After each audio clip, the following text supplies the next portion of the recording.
بسم الله الرحمن الرحيم. سيداتي سادتي، طابت أوقاتكم وأهلا وسهلا بكم في هذا اللقاء الأسبوعي الاستثنائي.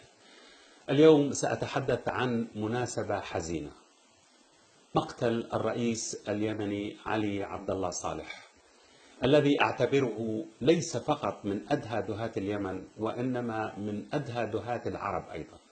هذا الرجل الذي وضع اليمن على خارطة الوطن العربي وعلى خارطة العالم كقوة عزيزة صامدة متعايشة متضامنة متحابة. 33 عاما من الحكم، شهد اليمن فيه العديد من المؤامرات لكنه ظل متماسكا.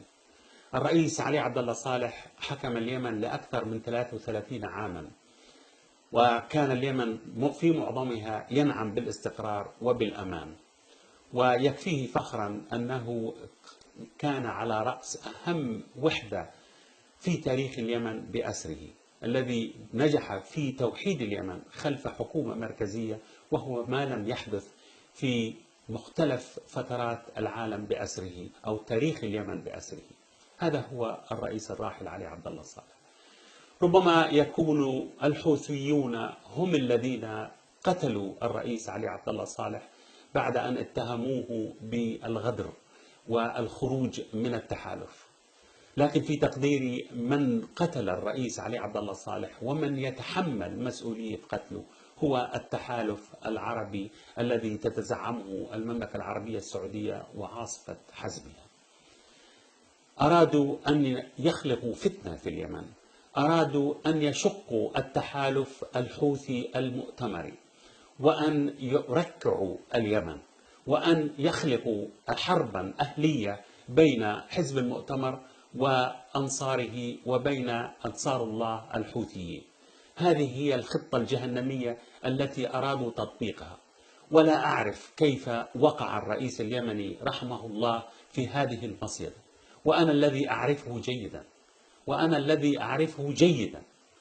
أقول لكم قصة. بعد حرب الانفصال عام 1994 كنت أنا ضد هذا الانفصال، وكانت صحيفتي القدس العربي في حينها مع وحدة اليمن ومع دعم هذه الوحدة والحفاظ عليها، وخرجت في برامج تلفزيونية أطالب بالحفاظ على هذه الوحدة لأنها من مصلحة اليمنيين جميعا. كنت مجتهدا، قد أكون أخطأت في نظر البعض وقد أكون أصبت في نظر البعض الآخر، لكنني فزت بأجر المجتهدين في كل الأحوال. الرئيس اليمني علي عبد الله صالح في حينها أرسل إلي وقال: تعال أريد أن أحتفل معك بذكرى النصر. فذهبت إلى صنعاء والتقيت في بيته أو في حديقة بيته الشخصي، وليس القصر الجمهوري في ميدان السبعين، بل في البيت الشخصي. يعني كنت أطفاله كانوا في البيت يلعبون.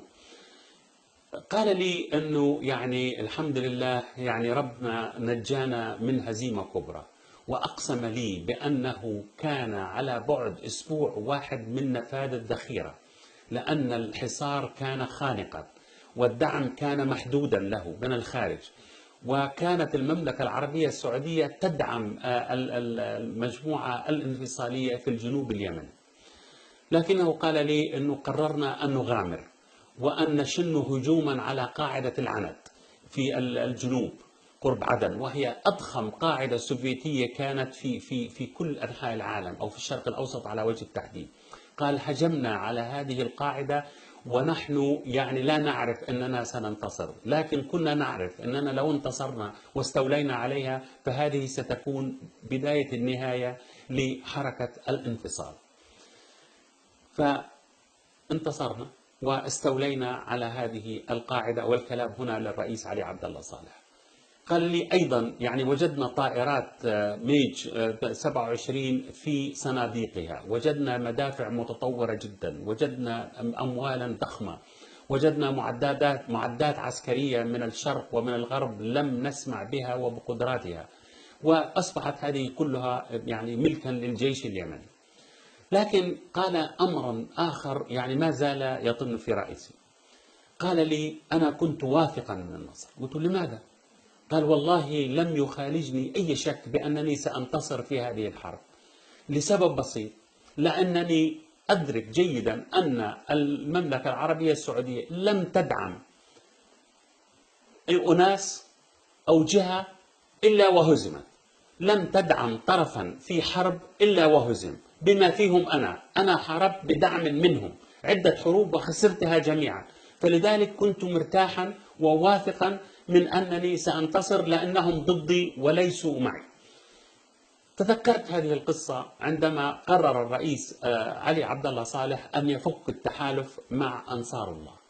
قلت لماذا يذهب إلى هؤلاء وفي هذا التوقيت الذي أوشكت فيه الحرب على نهايتها، في هذا التوقيت الذي بدأ العالم يثور ضد هذه الحرب ويمنع إرسال أي صفقات أسلحة للمملكة العربية السعودية، ويوجه لها اتهامات بارتكاب جرائم حرب، ويطالب برفع الحصار فورا.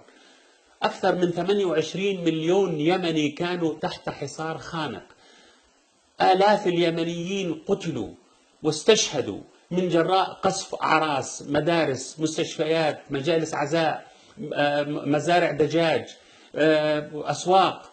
يعني بدأ العالم يضيق ذرعا من هذه الحرب التي استمرت أكثر من 3 سنوات في مواجهة شعب فقير معدم لا يملك شيء من دنياه، جوعوه، أفقروه، فرضوا عليه حصار خانق للغاية. يعني أكثر من 28 مليون يمني كانوا على حافة المجاعة.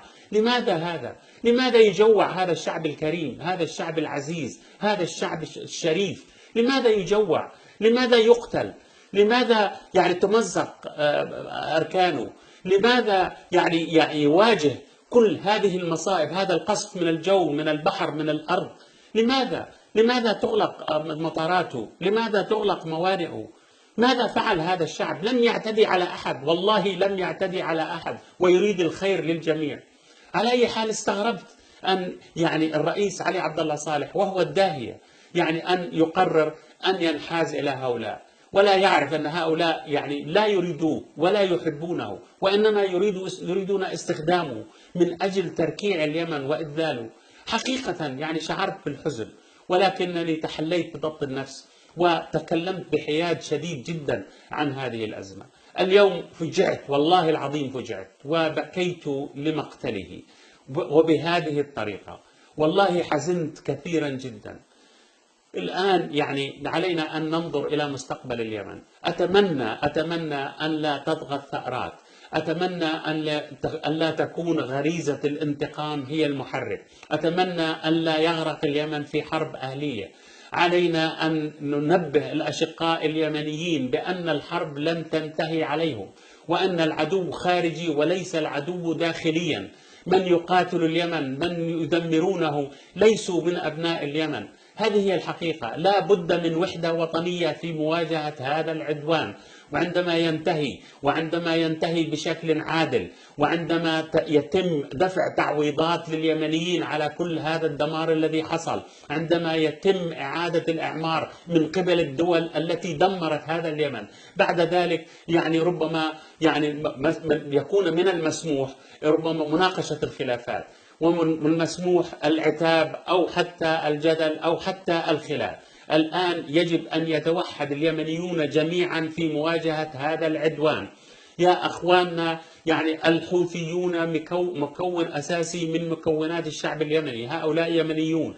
حزب المؤتمر أيضا هؤلاء من الأشقاء اليمنيون، هؤلاء حكموا اليمن ويملكون خبرة كبيرة جدا. يجب أن يتكاتف الجميع، وأن يجلسوا على مائدة الحوار، وأن يتفقوا وأن يتفاوضوا كتلة واحدة من أجل اليمن ومصلحة اليمن ومصلحة الشعب اليمني. والله العظيم أقولها من قلبي. أتقدم بأحر التعازي للشعب اليمني كله في وفاة الرئيس علي عبد الله صالح، وأقول الرئيس الصديق علي عبد الله صالح. والله إني عرفت وخبرت، ومن أكثر العرب شهامة وعزة نفس وكرامة وحبا لليمن. هذا الرجل لم يغادر اليمن، أصر أن يقاتل وأن يموت على أرض وأن يستشهد على أرض اليمن. لم يغادر هذا البلد على الإطلاق رغم المغريات الكثيرة، لكنه أصر أن يظل في تراب اليمن وعلى أرض اليمن وأن يدفن في أرض اليمن، وهذا فخر كبير له. أتقدم بالعزاء لكل أبناء الشعب اليمني بهذا الداهية، في وفاة هذا الداهية، في وفاة هذا الرجل الذي قدم لليمن الكثير. أتقدم أيضا لأسرته الكريمة بأحر التعازي، وأتمنى عليهم أن يتحلوا بضبط النفس وكظم الغيظ. اليمن فوق الجميع ويجب أن يظل فوق الجميع، الشعب اليمني يجب أن يظل فوق الجميع، ومصلحة الشعب اليمني فوق كل المصالح الأخرى، لأنه هذا الشعب يتعرض لعدوان كبير وعدوان ظالم. شكرا لكم، وإنا لله وإنا إليه راجعون، وحسبنا الله ونعم الوكيل، وإلى اللقاء في الشريط القادم بإذن الله.